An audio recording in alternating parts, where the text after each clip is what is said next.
Hey guys, it's Ebony with another episode of R&B Vibes, and this one right here is a vibe all the way. Shae Universe, what you got going on? How are you? I'm great, thank you. How you doing? I'm at peace. Do y'all hear her voice? It's the way that you talk and the way that you sing. You've heard that before. Something about the way you talk. It's crazy. I have actually heard that before. Like I've strongly considered getting into like voice acting or making like an audiobook or something. Maybe someday. Maybe someday. Please do. And I want to be the first person that has that book. I will put it on a repeat. I told you before the interview, you could do a whole thing where it's just the cat in the hat. The cat is black. The hat and the cat. I don't even care. Just keep saying it over and over again. And I'm like, I'm a buyer. I'm gonna buy this. This is it. Period. Period. Period. Well, let's talk about your iconic look, your different sound. You're Nigerian and you're from the UK, right? How does that work? Where you So at? I was born in Nigeria, Okay. and then I moved to the UK when I was 4. So I have dual citizenship. I have Nigerian citizenship and I have British citizenship as well. But even though I was born in Nigeria, I've pretty much grown up in the UK. Okay, and tell me though, how was it growing up in the UK, being from Nigeria? Was it different? Did you have people that looked like you, that sounded like you at all? Um, that's actually a really interesting question. I don't usually get asked that, but I guess most of my interviews are UK based, so they wouldn't necessarily think to ask me that. But I mean, thinking on it now, I I definitely wasn't used to being in a place that was predominantly white. I'll say that Yeah. much. Coming from Nigeria, where like everybody's black, and then you go to the UK where most people are white, that was definitely a difference for me. But I was really young at that time. I was like 4 when I moved to the UK, so I didn't really take that much notice of it, you know? Yeah, because I was curious as you was growing up and you're looking around the rooms in your classrooms and in the grocery stores, like you're 13, 15, 16, you're like, wait a minute, this doesn't look like me. Did that Hmm. thought process ever happen in your teen years? Absolutely, absolutely. I feel like, well, I don't know actually. I guess I can't speak for everyone, but I definitely feel like in the UK, you get to a certain age as a woman, as a dark-skinned woman especially, where you become hyper aware that you are a dark-skinned woman. Mm. And I definitely had that stage in my teens. I feel like most of us did, unfortunately, but I feel like most of us, it's definitely a thing here in the UK amongst like black people, black women, black men, of going through a phase in school where like it wasn't cool to be black, you know? Yeah. But of course, you have people that you look up to, artists that you listen to, or people that you see on TV, and you're like, that's what I want to be, or this is what this looks like me. Who were those people for you, those influencers for you?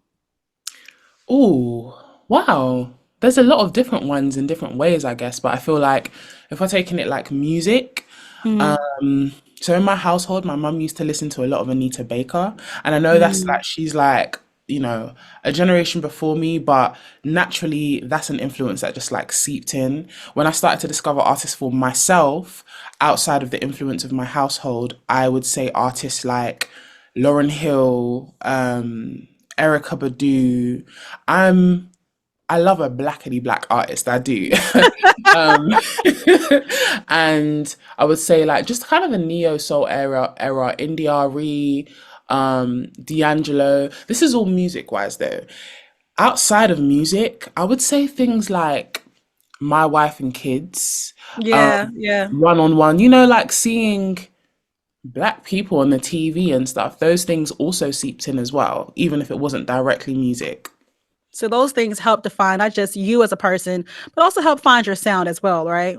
Oh yeah, for sure. I feel like the neo soul, um, like era definitely helped me or influenced my sound, and R&B in general as well.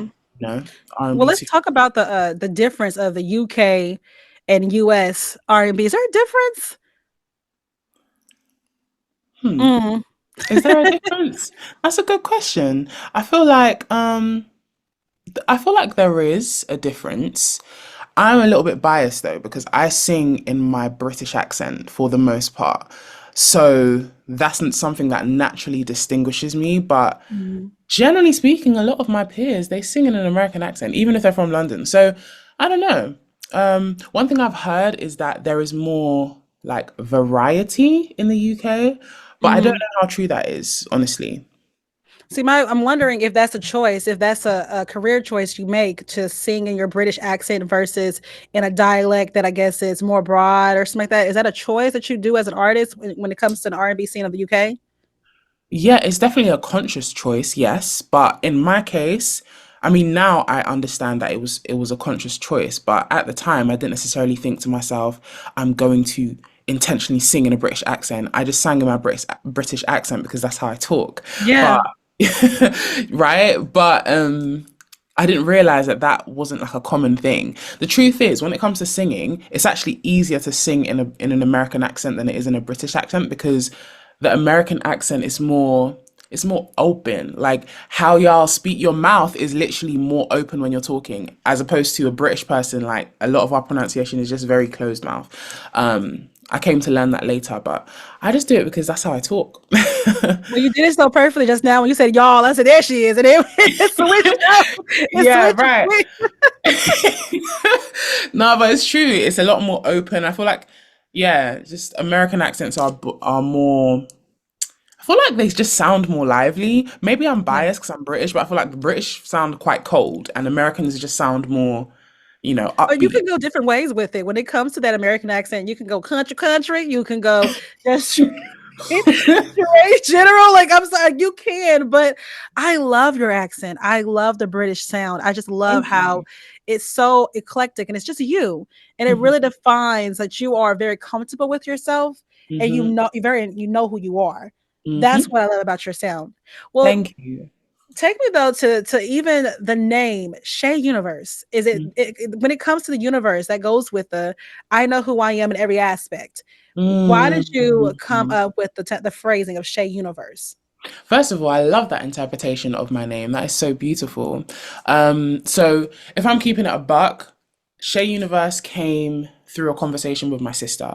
My sister Mhm. is my best friend in this whole world. There's like 2 years between us in age, and she's kind of like it's like yin and yang. The parts that um the parts of me that I don't know so well, she knows, and the parts of her that she doesn't know so well, I know, vice versa, right? So we were sitting down, and before I was called Shay Universe, I was just called Shay. This is like baby days when I was still just coming out.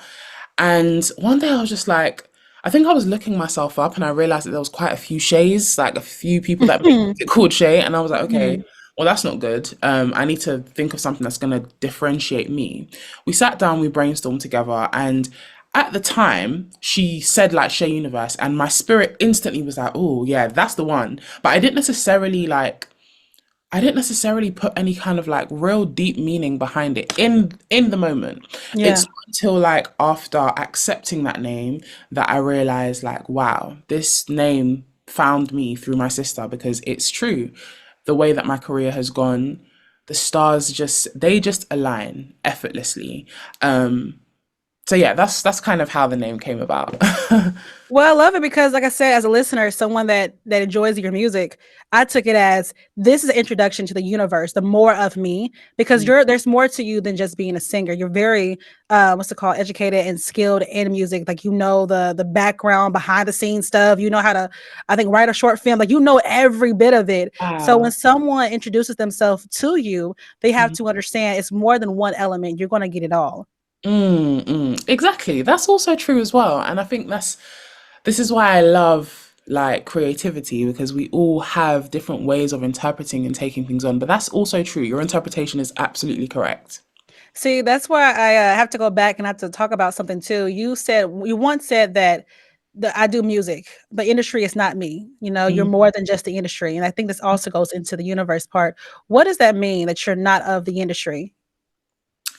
I feel like the industry is, well, first of all, it's a capitalist system. It's a system that prioritizes money above pretty much everything, which is why you hear all the stories of, people getting signed to labels and once they're hot and once they have buzz or momentum, it's all, great. But the moment they're not the hottest thing, they get dropped or they get shelved because it's all about money and who can bring in the most of it.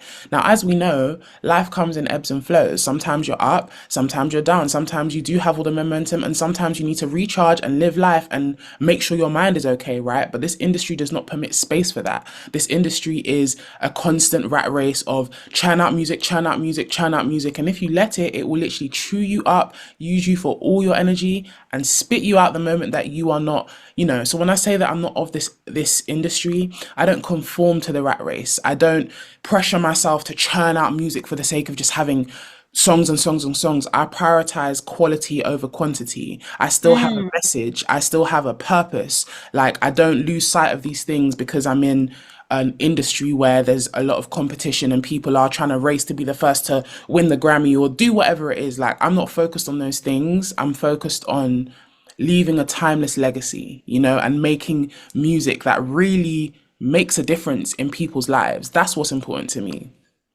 Can I tell you, there's a phrase, I don't know if you've seen it or heard it in the UK, but we say it all the time. You make me want to throw something at you. Um, That is because such an American saying, I'm telling you. as you talking, I'm just like, oh, if I just had a shoe and I If could I just had just had, I love Americans. I kid you not, I love Americans because you're just so exaggerated, but it's so real. Because that's but it's such a real real. expression. Yeah, because when you, as you're speaking, I'm just like, man, if only she knew the stories, if only she knew, because you're absolutely right. So Mm. many people are worried about just, okay, if I could just do as much as possible, do da da da da da, you lose sight of self. You have to stick to what's true to you. I would rather have good quality, good sound, understanding of self, my morals, my values, and all of that, versus just the money behind of it. I want more. I want more. I want to leave a legacy that I'm proud of, not just something my Absolutely. pocket is proud of. This is what I'm saying. And don't get me wrong, I'm not saying it from a place of judgment because in this life, money helps. It Money does. helps. Like we have financial issues and struggles, and don't get me wrong, money does help, but money is not my ruler, Like, Mm. that's not the be all end all for me. I would love to make money on this journey enough to be at least stable and support my family, but it's a lot deeper than that. It's much deeper than that. So, what rules your universe? What rules your universe?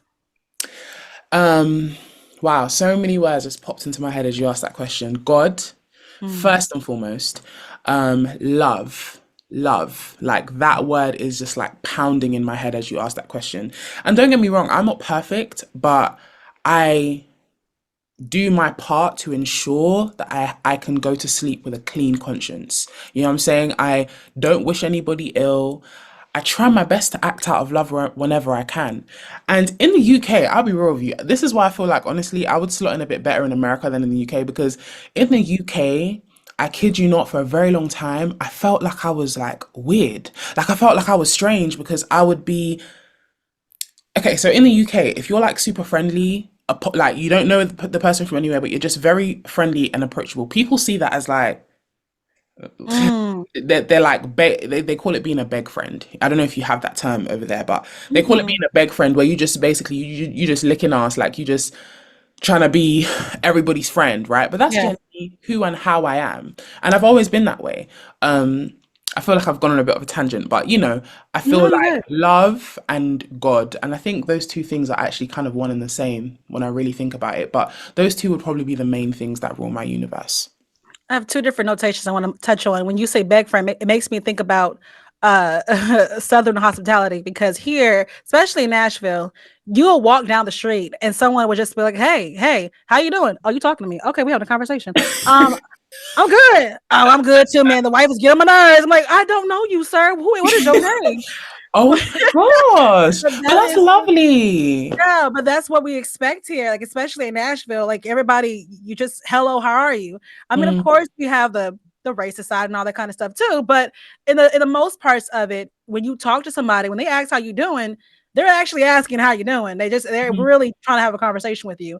I'll go Wow. to the store and I'll have a like one day I went to the store just recently and I was in the makeup aisle and I was buying some eyebrow whatever. And this lady said, "You use this?" I said, "Oh, we're having oh yeah, yeah, girl. I use this. This is a great brand. How long you been using this brand?" Oh, we're really in a conversation. For a while now, it is just the roads you off, but that's the openness when it comes here. So I Mm, actually really do understand what you're saying on that. And then my mhm, second notation, being misunderstood, going also into your song, mhm. it's funny that you felt that way, and you still do you still kind of feel that way, misunderstood sometimes? Yeah, for sure.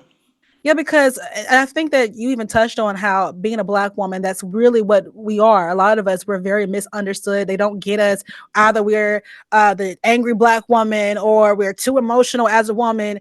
It's so many different attitudes with it. So, how do you find yourself and say, you know what, it's okay for them not to understand me as long as I understand me?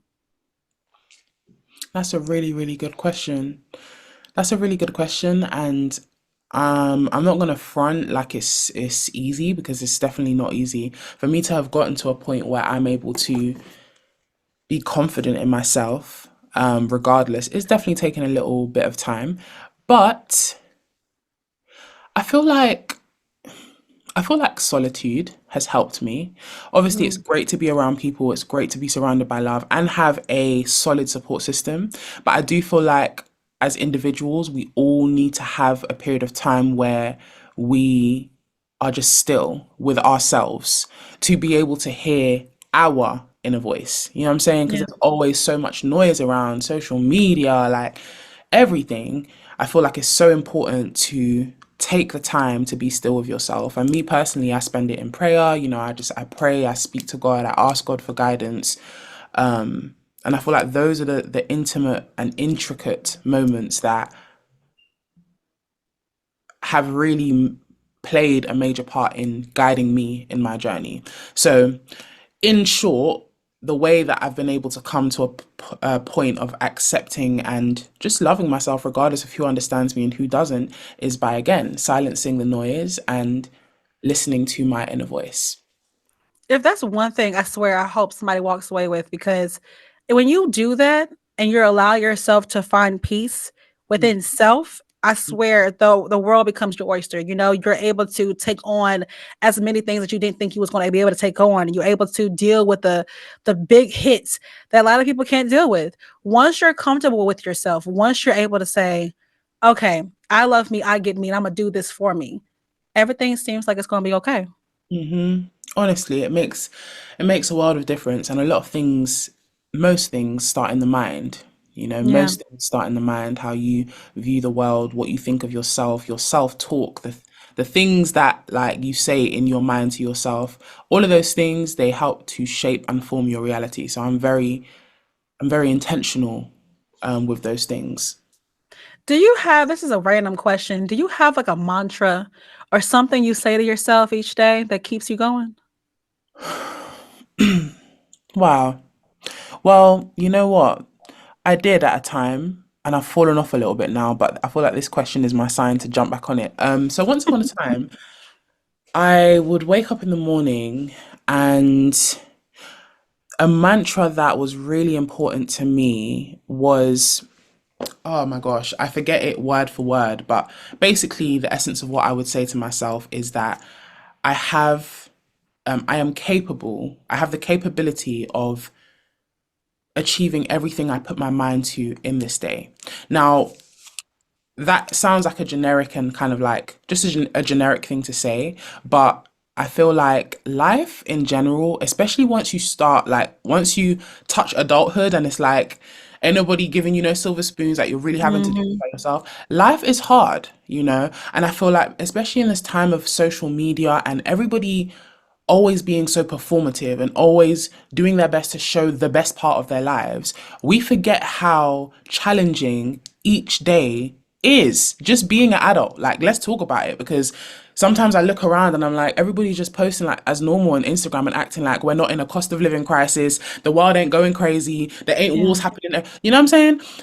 Life is hard, and to be able to just get through a day, do what you said you were going to do today, and feel accomplished at the end of the day, there's a beauty in the simplicity of being able to do that. You know what I'm saying? Yeah. That I think sometimes we overlook, but that was an important one for me, especially as someone who's very hands on with my career and wears a lot of hats because, sis, I have a lot of things to do every day. I have a lot of things to do every day, and sometimes it does get a bit on top of me, but yeah, that's the one that came to mind. Well, if y'all looking for a mantra or just looking for a song, everything of Love Letter, it's a Uh, mantra. It's a symbolism. It's an understanding of self. But you know what actually put me on game to you was a love of my life, LOML, right? mhm. I don't know why, because I'm not in a relationship. I'm not a romantic person at all. But Really? yeah, I'm not. I like to think that I am in my mind. You know, I like to think about myself being able to, like, when a guy gives me roses, I'm like, oh, this is sweet in my mind. But in reality, I'm like, why? Why did you do that? I don't Oh want my that. gosh, that's Yeah, so it's weird. interesting. It's so, girl, it's the weirdest thing. Like, and even to the point where if he gave me roses, I'll be pissed even more because it's not black roses. I like them better. I think black Black, roses. okay, okay. But Black anyway, roses, that's different. it's weird. Listen, I love my weird self at this point. It's all I can say. Listen, I'm here for it. I'm here for it.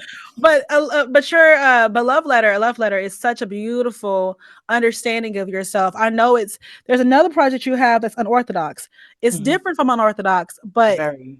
it's they both complement each other in a way. Tell me your mind frame in working with unorthodox than working with a love letter. You know what? I feel like I'm someone that I kind of just how do I explain what I'm trying to say here? Okay, so to put it in the simplest way, when I made Unorthodox, I was still thinking UK because at that point in time, the UK didn't really understand me as an artist. In Mm-hmm. fact, I'd been to certain meetings where they would literally sit in front of me and say, you know, you have a world class gift, but we don't think you're marketable enough. Like, however, Whoa. right, 100%. But we have to remember that the people who are telling you this are middle-aged white men. So Mm. realistically, I don't know if I'm at even your market. You know what I mean? To Yeah. for you to know how to market me. So when I made Unorthodox, I was still thinking, how do I get the UK to get me as an artist? This is upon reflection now, because sometimes you have to go through the thing and then it's looking back that you're able to be like, okay, that's why I really actually did that. Unorthodox, drill is a global sound, but in the UK especially, drill is like at the forefront of a lot of things. You know, you see Central C and how well he's doing over here and everything. So I Yeah. thought to myself, okay, let me challenge myself to number one, be experimental. My producer at the time was like, what do you think about mixing R&B and drill? Like, how do you feel about that? And I thought, because again, I was already trying to find a way to like cut through in the UK and really be heard. I'd started releasing music a bit already, but people were just really slow to like come to know of me. And I feel like again, it's because the kind of music I make, R&B, conscious R&B, is still gradually growing in the UK. So I made that project with the intent of it opening me up, and it did exactly what I wanted it to do. However, Mm. with Love's Letter, I was thinking I wasn't even think. I'm not gonna act like I was sitting there thinking of a marketing strategy. No, but my perception was now opened up to like the world. You know, I wasn't limiting myself under like a UK roof anymore, thinking, oh, is the UK gonna get me or not? This project was like, pff, forget if the UK gets me or not. Like I'm coming for the global stage. Yeah. So Yeah. I feel like that was probably the main difference between both of them, but they're both still expressions of sides of me. You know. That's why they complement each other, if you ask me. And I do hear the all right, I'm gonna take over the world with Love Letter. You know, Hmm. like Love Letter is such a project that's everybody can relate to it, everybody can catch it. And honestly, for me, it took me a second to understand this is a British accent right here. Like I was like, oh, she from New Jersey. No, she is from the UK. I was like, this is a UK. She's not here. She can't come down here. It's gonna take her a minute.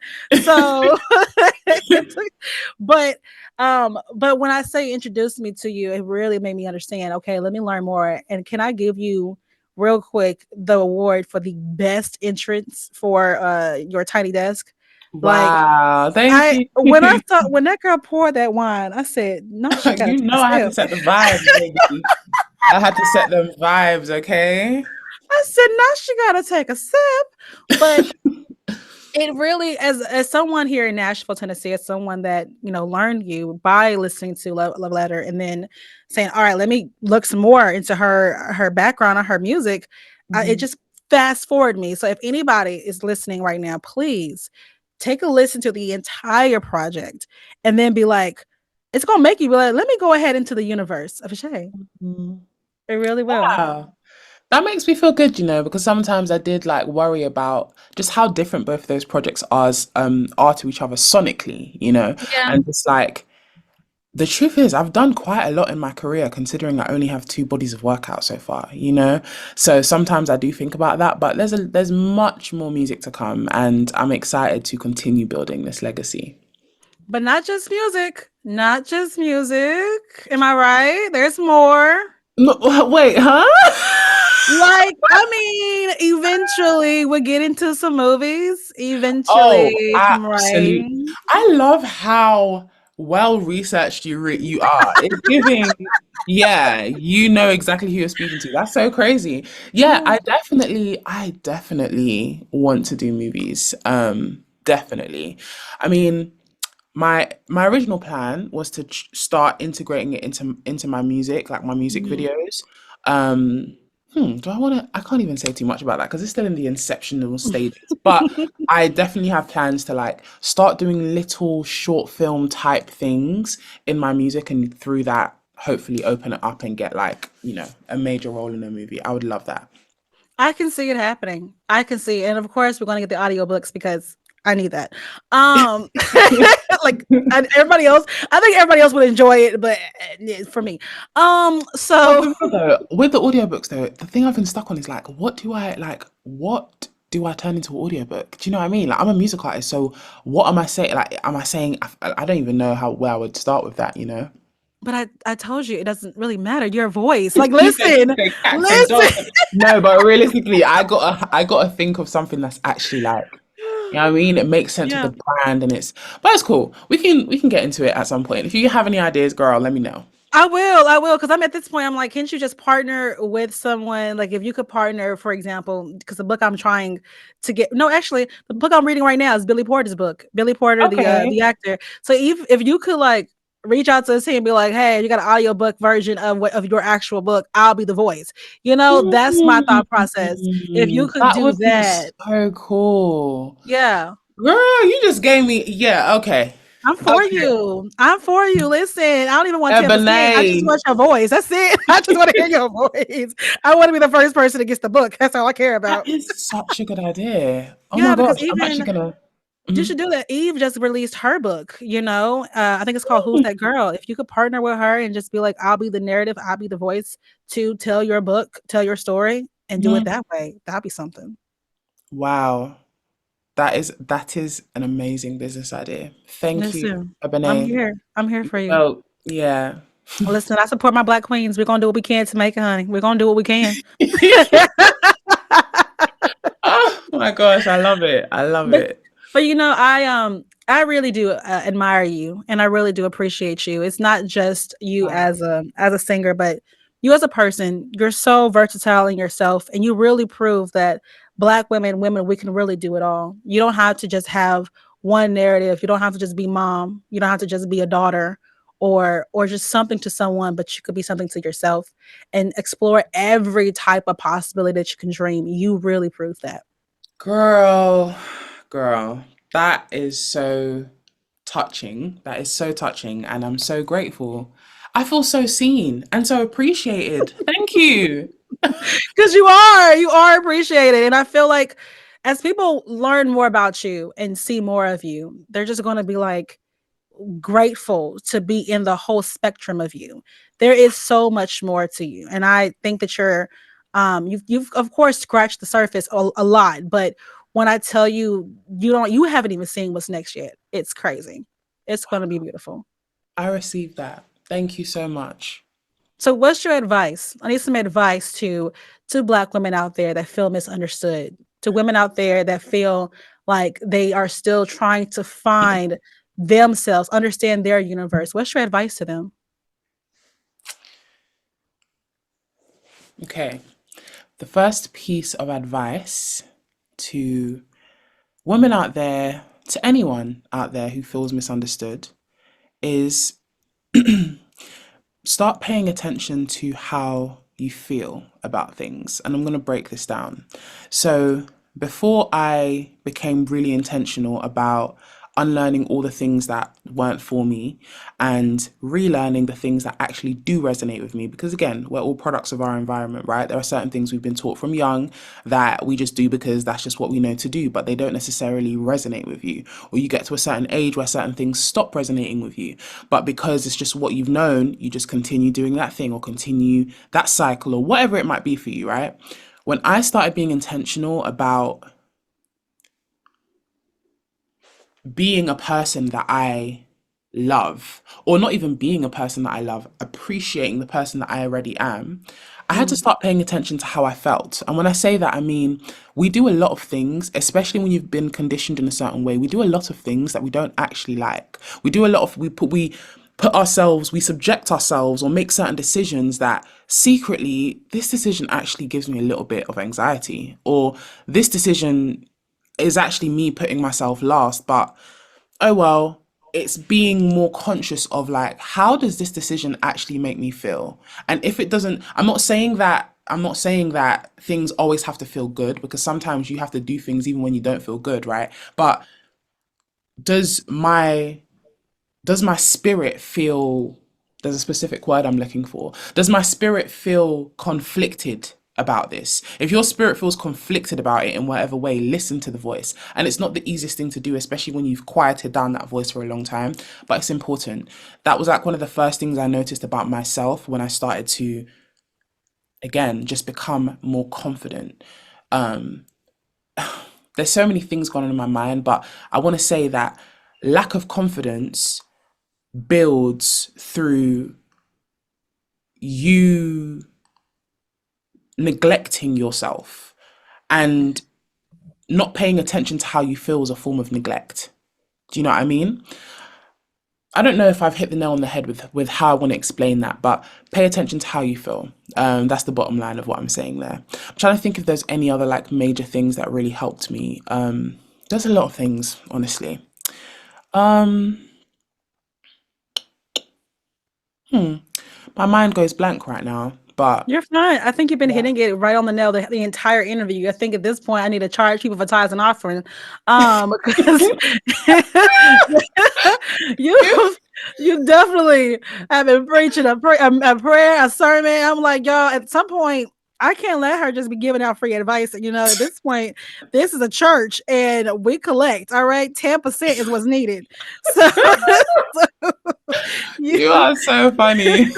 you have been hitting everything, I swear, to the front and the back. And when you come to your artistry, I think that people are going to be able to take away a good eclectic understanding of you and Mhm. understand that when it comes to your music, it's at home. It's at who you are and understanding that it's okay to be who you are and to love self. So I'm excited. Aren't you? Are you on tour currently or are you about to go on tour?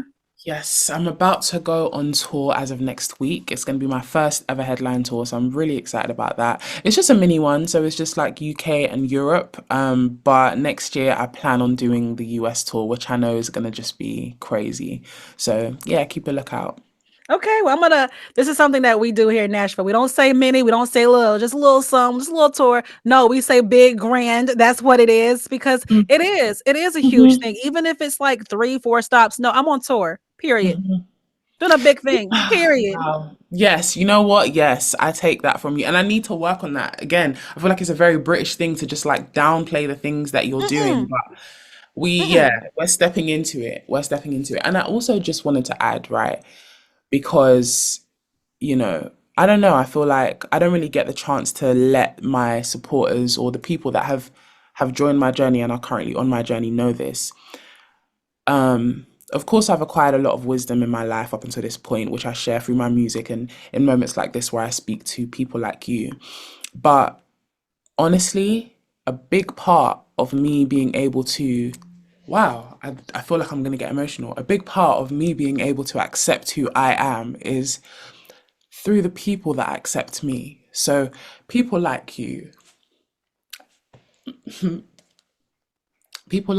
and people like all of my followers and supporters, they also help me to accept myself.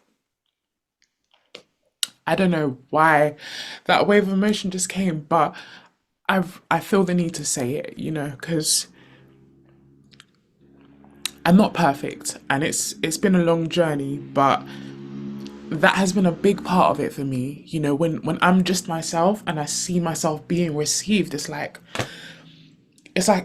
a sigh of relief. You know, I don't have to put up a mask. I can just be myself, and people still like, accept me. So I just want to say thank you. Of course. Listen, I understand why it's emotional. You put a lot of time and ingredients and cooking yourself and putting yourself out there. And it goes for a long time when you feel like no one's listening. It Mm-hmm. goes for a long time when you feel like, am I ever going to be understood? But listen, my name is Ebony. I'm here in Nashville, Tennessee. So Do you close. not know how many hours that is for me to journey to where you are? And I got your music. I heard you.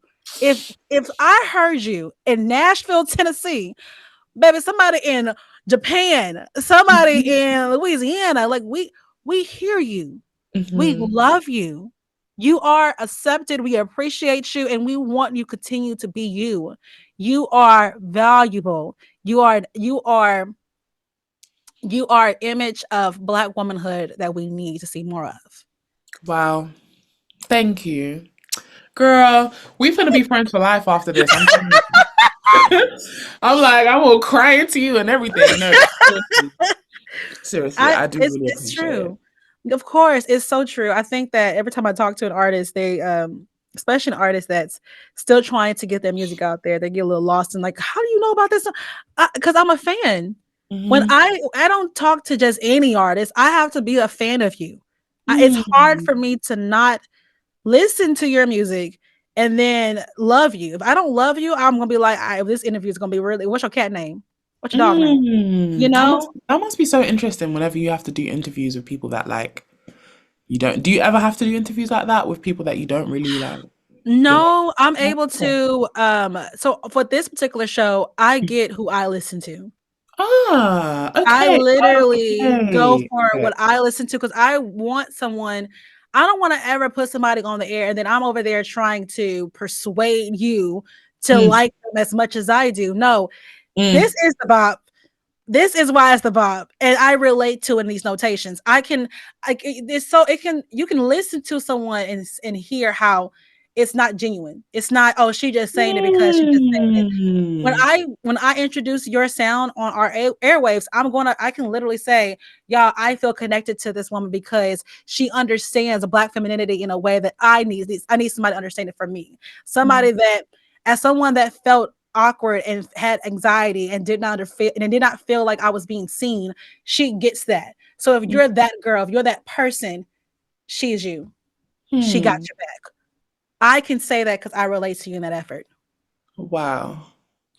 You've given me so much today. You don't even know. You have given me so much today. I'm here for you. I'm here for you. I Now, appreciate you. now, please, as we're getting into our Oprah TED Talk, please let these people know how they can relate to you and connect with you on social media. Let's do that. Yes, let's do that. So if you want to follow me, if you want to keep up with my journey, it's at Shay's Universe. That's across all my socials. SHAES Universe.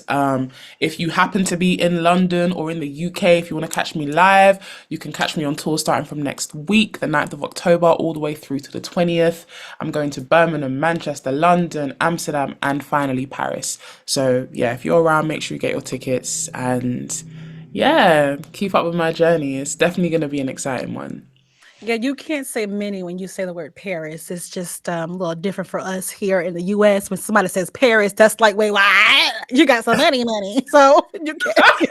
You can't. I just want to put that out there. I'm going to get a mini tour, just a couple stops. But Paris is included. That what, baby? That is so interesting, but I understand. I get it. It's Yeah, pretty for far us, moving. yeah, and Yeah.